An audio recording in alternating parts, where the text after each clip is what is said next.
I had a lot of leftover cream from a recent order of tres leches cake.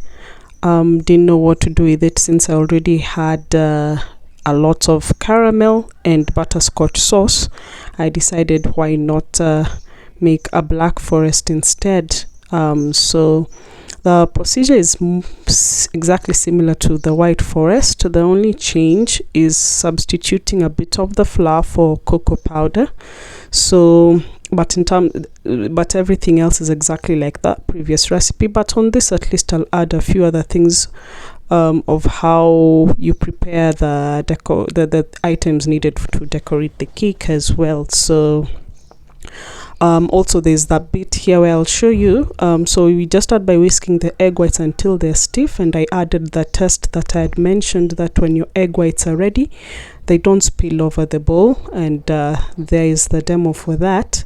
But don't try that once you've put in your egg yolks, because then they won't be, it's not the same test for that.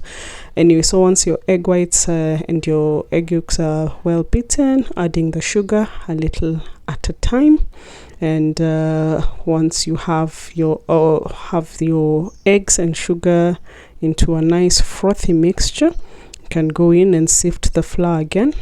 I'd already sifted it once. The more you sift, the better it is. 2 to 3 times is really good if you can do that. So, and then you distribute it evenly so that it's not all clumped up in one place and very difficult to fold in.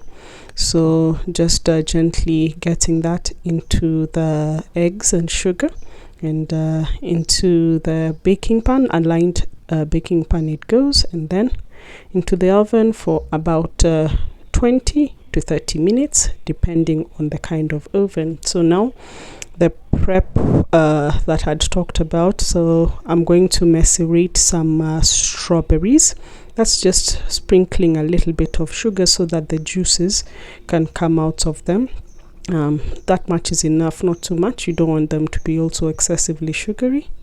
Then a peep into how the cake is doing, and of course a sponge cake is really dry, so you moisten it up with some sugar syrup. A lot of people will talk of a 1:1 of sugar to water, but since I'm not too much into sugar, I go 1:2, and which is something also my clients really love, that the cakes are not usually overly sugary.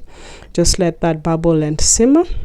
And yeah, so I put, and the third thing was the cream that was left. You sweeten it with a bit of icing sugar.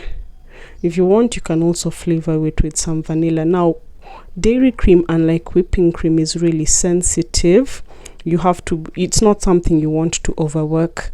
You have to just beat it to soft peaks, because any further it will curdle, and there's no way of saving it. So you just have to go ahead and make your butter and buttermilk. Yep, we'll show you the rest of the decorating in the next video. Guys, have a nice weekend. Thanks for watching. Bye.